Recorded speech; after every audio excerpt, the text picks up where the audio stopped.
No one likes a copycat, especially when it comes to your business, but sometimes studying the strategies of other successful sellers can help you to refine your process, which obviously saves you a ton of time. Because let's face it, I think that we've all sat in front of this screen totally stuck for ideas when filling out our 13 Etsy tags. I can usually get about 8 of them before smoke starts billowing from my ears. But what if there was a way to see what some of the most successful sellers in your niche are doing to optimize their own shops? And what if you could see their exact tag strategy in order to get ideas for your own listings? You already know why you're here, friends, so let me show you exactly how to spy on those competitor tags.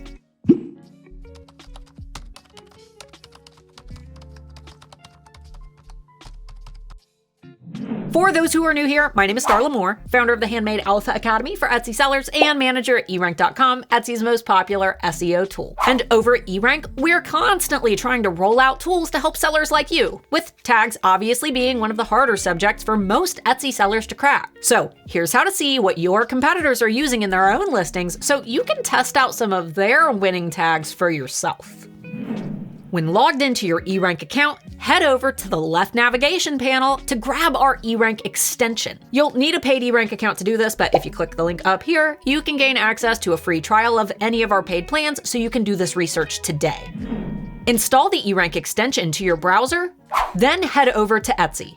From here, you'll just want to open the shop of one of your competitors. For example's sake, we'll use one of my student shops. We can see up here that the erank extension is activated because it's currently green, meaning that it'll work anywhere on Etsy. Oh, and in a few minutes, I'll share a few other sites that it works on. Click the extension from any shop storefront to see cool stats like their sales history, the estimated views and sales of their individual listings, and some of the common tags that they use in their shop. Which is super useful, but not quite what I'm looking for if I'm one of Amber's competitors and I want to specifically sell my own Chihuahua-themed greeting cards. So I'll search her shop for Chihuahua and find a listing that could potentially give me some good ideas for my own tags. We'll click this listing for her Chihuahua birthday card.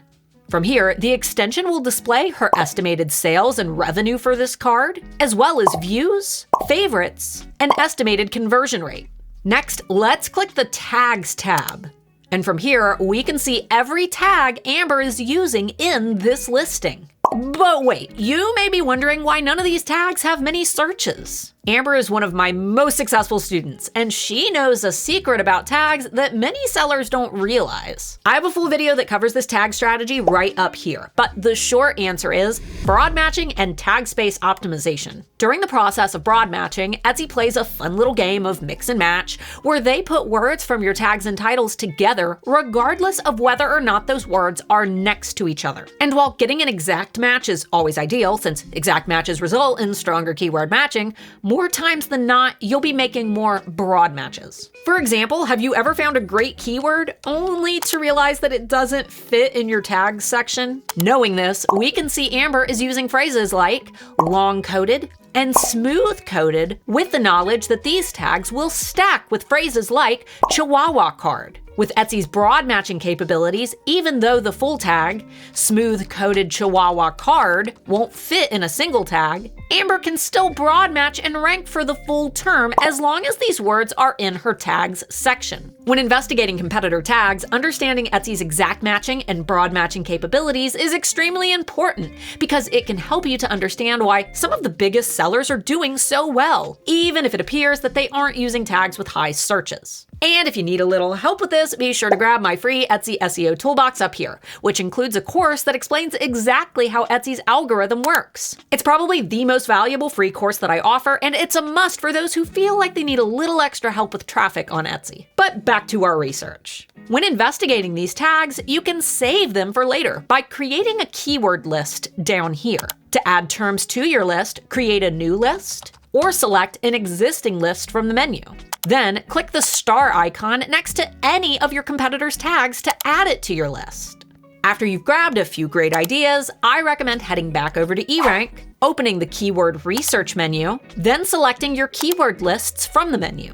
Open the list where you just saved all of your new tag ideas, and from here you can see even more data about these terms. including the time of year that they're most searched. And if you want to discover even more similar keyword ideas, click any of the tags that you've just collected to open a full keyword analysis of the term. Scroll down to the keyword ideas box, and from here you can find even more similar terms to add to your keyword list, which can make the process of listing products super easy because you'll already have all of the tags that you want to use saved and ready to go in your list. Oh, and one last thing. Remember at the beginning of the video, I mentioned that this extension works on a few other sites as well? You can also use the tool on Amazon to see top searched items, including top search on Amazon Handmade. Just click the menu up here to toggle. And you can also use it when building a listing in Printify. Just add a few words to describe your item, and the AI listing helper will suggest tags that you may want to use for that listing based on your design. The eRank extension works on all Etsy pages, including your backend dashboard, as well as your listing editor page. So anytime you see this little logo turn green, give it a click and see what data you might be able to uncover. This tool is still pretty new, and we're constantly looking for ways to improve it. So if you have any feedback or ideas, feel free to leave them in the comments down below, and I'll see if we can make it happen. Until next time, Pookie.